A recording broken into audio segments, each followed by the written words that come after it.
I'm 3 episodes deep into a drama I've already watched twice when someone starts pounding on my door. It's 11 p.m. on a Friday, and I'm in my oldest sweatpants with sauce stains on my shirt. Whoever this is better have a good reason for interrupting my pathetic excuse for a weekend. I swing open the door, ready to tell off whoever's disturbing me, and freeze. Kang Ji-hoon stands in my doorway, soaking wet from the rain, holding a crying baby. My ex-boyfriend. The man who vanished from my life 3 years ago without a single word of explanation. The man I spent months trying to forget and years pretending I had. Miho, he says, and God, even his voice is the same, tired, desperate, but still capable of making my chest tight. I know I have no right to be here, but... You're right. You don't. I start to close the door, but he steps forward. Miho, please. This is our son. The world tilts sideways. The baby in his arms can't be more than 6 months old, with a round face scrunched up in distress, tiny fists waving in the air. I look at Ji-hoon like he's lost his mind. What the hell are you talking about? Can I please come in? I'll explain everything, I swear. Just, please. Saiwoo hasn't stopped crying for an hour, and I don't know what to do anymore. Something in his voice, the raw exhaustion, the desperation, makes me step aside. I hate myself for it, but I do. Ji-hoon stumbles in, dripping water all over my hardwood floors, and I notice the dark circles under his eyes, the way his hands shake as he tries to soothe the baby. Start talking, I demand, crossing my arms. Now. Ji-hoon sinks onto my couch, still bouncing the crying baby, Saiwoo apparently, against his shoulder. Do you remember when we talked about having kids? Before everything fell apart. Vaguely. It's a lie. I remember every conversation we ever had about the future, about the family we'd build together. I remember all of it, which is why it hurt so much when he disappeared. You agreed to save a sample. At that fertility clinic in Gangnam. You said you wanted to be prepared for when we were ready. My stomach drops. I do remember that. We'd gone together, both of us giddy and terrified about planning a future that felt impossibly far away but also thrillingly close. You didn't, I whisper. I used a surrogate, Ji-hoon says, his voice cracking. With our genetic material. Yours and mine. I know I should have asked, I know I had no right, but I couldn't let go of what we had. Of what we could have been. The baby's cries pierce through my shock, and I notice how Ji-hoon's whole body is trembling now. He looks like he hasn't slept in weeks. The surrogate, he continues, struggling to speak over Saiwoo's wails, she passed away. 2 months ago. Complications from an undiagnosed heart condition. She left Saiwoo to me. I've been trying to manage alone, but I can't. I don't know how to. His voice breaks completely, and suddenly he's crying too, and I'm standing in my living room watching my ex-boyfriend fall apart while holding a baby that he claims is genetically mine.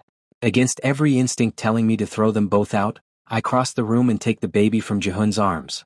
Saiwoo is warm and small and still screaming, but when I hold him against my chest and start swaying, some instinct I didn't know I had, he starts to quiet down. His cries fade to whimpers, then to little hiccuping breaths. How did you? Ji-hoon stares at me in disbelief. I look down at the baby in my arms and my heart stops. Even with his face red from crying, even with the tears on his cheeks, he has my eyes. The same shape, the same deep brown color. There's no mistaking it. Ji-hoon, what the hell did you do? My voice comes out strangled. I'm sorry. I'm so sorry, Miho. I know I ruined everything between us. I know I have no right to show up here after 3 years and ask for anything. But he's your son. Biologically, legally, he's yours too. And I need help. Please. Ji-hoon slumps back on the couch, and within seconds his eyes close. His breathing evens out. He's asleep just like that, like his body finally gave up the fight to stay conscious. I'm left standing there, holding a baby that might actually be mine, watching my ex-boyfriend sleep on my couch like the past 3 years never happened. Saiwoo makes a small sound and wraps his tiny hand around my finger. His grip is surprisingly strong. What am I supposed to do with you? I whisper to him. He just yawns and nuzzles closer to my chest. As I stand there, trying to process the fact that my entire life might have just changed in the span of 5 minutes, I notice something fall from Ji-hoon's bag onto the floor.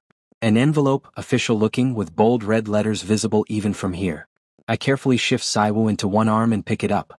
Urgent, legal custody documents, is printed across the top. My blood runs cold. If Saiwoo is Ji-hoon's biological son, why would he need custody documents? Who's trying to take this baby away?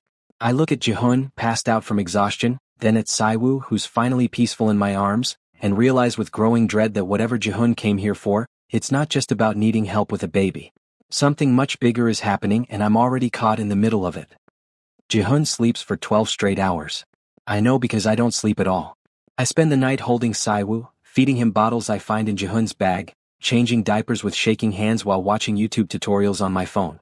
Every time I look at this baby, at his eyes that mirror mine, at the way his tiny fingers curl around my thumb, something in my chest cracks open a little more. By the time morning light filters through my windows, I'm exhausted, furious, and terrified. The custody documents sit on my kitchen counter like a bomb waiting to explode. Saiwoo is finally napping in a makeshift bed I created from couch cushions when Jihun stumbles into the kitchen. He looks marginally more human, though the dark circles under his eyes haven't faded. Miho, sit down. I slide the envelope across the counter toward him. And start explaining. All of it. No more half-truths. His face goes pale when he sees the documents. He sinks into a chair, running his hands through his disheveled hair. How much did you read? Enough to know someone's trying to take Saiwoo away from you. Who, Jihun? Who's fighting you for custody? The silence stretches between us, heavy with 3 years of unanswered questions. When Jihun finally speaks, his voice is barely above a whisper. My family. Of course. His family. The Kangs with their old money and older prejudices. I should have guessed. They found out about Saiwoo 2 months ago, Jihun continues, his hands trembling around the coffee mug I've placed in front of him. Right after the surrogate passed away. They're claiming I'm unfit to raise him alone. That a single parent, especially their gay son who disgraced the family name, can't provide a stable home. That's insane. You can fight that. With what money, Miho? What resources? They have the best lawyers in Seoul. I've been drowning in legal fees just to keep temporary custody. The hearing is in 2 weeks and my lawyer says I'm going to lose unless. He stops and I see something shift in his expression. Fear. Guilt. Unless what? Unless I can prove I'm not alone. That Saiwoo has 2 parents who can provide a stable home. He finally meets my eyes and I see everything there, the desperation, the shame, the calculation. That's why I came to you. Not just because you're his biological father, but because if we both claim parental rights, if we show the court we can raise him together. You want me to lie to a judge? My voice comes out sharper than I intend and Saiwoo stirs in his sleep. No. I want you to claim what's rightfully yours. Miho, he's your son. Biologically, legally, you have every right to be his father. I should have told you when I made the decision. I should have. His voice breaks. I should have done so many things differently. Like not disappearing 3 years ago? The words explode out of me, all the hurt and anger I've buried finally surfacing. Like maybe explaining why the man I loved, the man I was planning a future with, just vanished one day without a word? Jihun flinches like I've struck him. Tears start streaming down his face. They threatened you, he whispers. My family. When they found out how serious we were getting, they said they'd destroy your career. Your reputation. They have connections everywhere, Miho, in your industry and every design firm in Seoul. They said they'd make sure you never worked again, that they'd spread rumors, plant evidence of plagiarism, whatever it took to ruin you. The air leaves my lungs. I didn't believe them at first, Jihun continues, sobbing now. But then things started happening. You lost that big contract with the hotel chain, remember? That wasn't a coincidence. That was them showing me what they could do. So I left. I thought if I just disappeared, if I cut all ties, they'd leave you alone. I sink into the chair across from him, my mind reeling. That hotel contract. I thought I lost it because of my pitch, because I wasn't good enough. I'd spent months doubting myself, rebuilding my portfolio, working twice as hard to prove my worth. You should have told me, I say, but the anger has drained out of my voice, replaced by something hollow. You should have let me decide. I know. God, Miho, I know. I made every wrong choice possible. But I was trying to protect you and instead I hurt us both. And then when I found out about the pregnancy, I thought maybe I could keep a piece of us, something my family couldn't take away. But I was wrong about that too. Saiwoo makes a small sound and we both turn to look at him. He's awake now, staring at us with those impossible eyes, my eyes, his expression serious like he's listening to every word. I walk over and pick him up. He immediately snuggles into my chest, and that cracking feeling in my heart splits wide open. If I do this, I say slowly, if I claim parental rights and we fight your family together, it's not for you. It's for him. Only for him. I understand. And you stay in the guest room. We present as co-parents, nothing more. Of course. And Jihun? I look at him, then really look at him. No more lies. No more secrets. If we're doing this, I need complete honesty. Can you promise me that? Yes, he says immediately. I promise. Complete honesty from now on. Relief floods his face as he nods, and we start making plans for the hearing, for how we'll present our case. That night, after Jihun has gone to bed, I hear his voice through the guest room door. He's on the phone with someone, speaking in hushed tones. Yes, I'm with Miho now. No, he doesn't know about the other condition. I'll tell him when the time is right. I stand frozen in the hallway. Sai was sleeping against my shoulder, and realize that Jihun is still keeping secrets. The question is, can I afford to walk away now, or am I already in too deep? I don't confront Jihun about the phone call. Not yet. Instead, I watch and wait, and in the meantime we fall into a routine that feels dangerously like the life we once planned together. Week 1. Jihun takes the 2 a.m. feeding while I handle the 5 a.m. one. We pass each other in the hallway like ghosts, exhausted and barely speaking. I work from home, designing logos and websites while Saiwu naps. Jihun job hunts and does laundry and tries to stay out of my way. Week 2, things shift. Jihun makes coffee exactly how I like it without asking. 3 sugars, extra cream. I pretend not to notice how he still remembers. We start eating dinner together because it's easier for scheduling. Saiwu laughs for the first time when Jihun makes a ridiculous face, and we both stop breathing for a moment, staring at our son in wonder. Our son. When did I start thinking of him that way? He has your smile, Jihun says softly, and when I look up, he's not watching Saiwu anymore. He's watching me. I look away first, my heart pounding. By the end of week 2, the walls I've carefully constructed are crumbling. It's the little things that destroy me, the way Jihun's hand brushes mine when we both reach for Saiwu, how he hums the same song he used to sing in the shower, the sound of his laughter when I tell him about a difficult client. We're playing house and it feels too real. Stop it, I tell myself as I lie in bed at night, listening to Jihun singing Saiwu back to sleep in the next room. Don't fall for him again. You can't trust him. But I'm already falling and I hate myself for it. 3 days before the custody hearing, our lawyer calls us into her office. Young Sora is sharp, efficient, and expensive.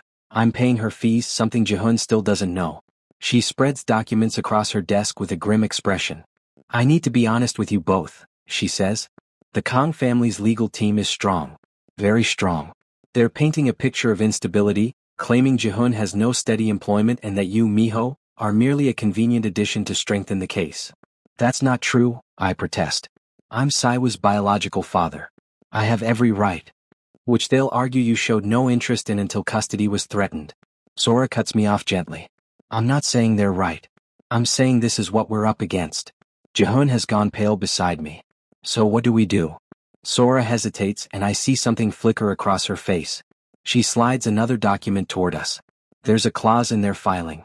I wasn't sure if I should mention it, but given how close we are to the hearing, she taps the paper. They've indicated they'd be willing to drop the custody case entirely if certain conditions are met. What conditions? I ask, though dread is already pooling in my stomach. If Jihun enters into a stable, documented romantic partnership.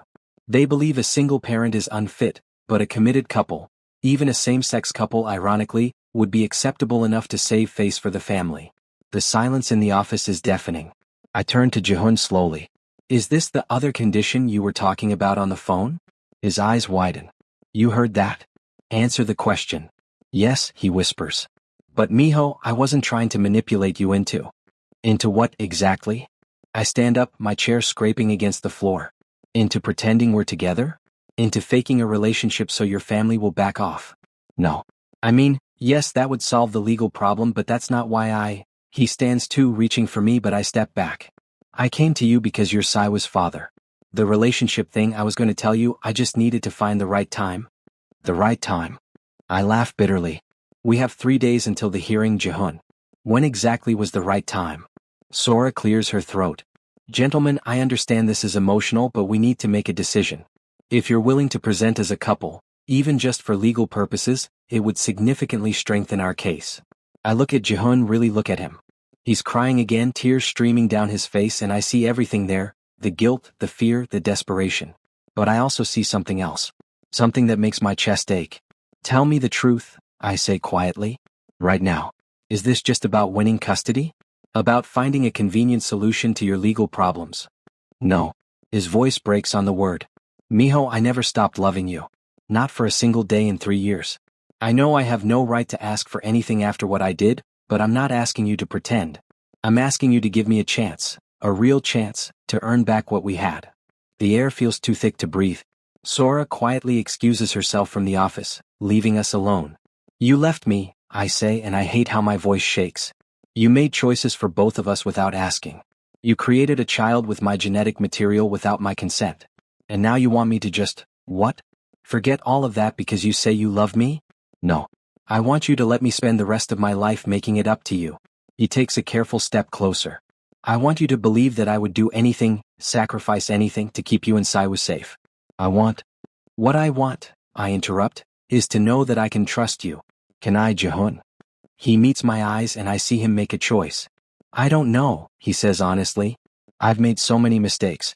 But I swear to you, Miho, I will spend every day proving that you can. If you'll let me. I should say no. Every logical part of my brain is screaming at me to walk away. But then I think of Saiwu sleeping peacefully in his crib at home. I think of the family we could be, the family we're already becoming despite everything. I need time, I finally say. We have 3 days. I know. We stand there in the lawyer's office, the weight of an impossible decision hanging between us, and I realize something terrifying. I never stopped loving him either. The question is whether love is enough to rebuild what was broken. That night, I find Jihun's mother waiting at my door. Mr. Lee, she says coolly, I think we need to talk. Mrs. Kong stands in my doorway wearing a designer suit and an expression that could freeze fire. I consider slamming the door in her face, but Jihun is inside putting Saiwu to bed. The last thing I need is a scene. You have 5 minutes, I say, stepping outside and closing the door behind me. She doesn't waste time.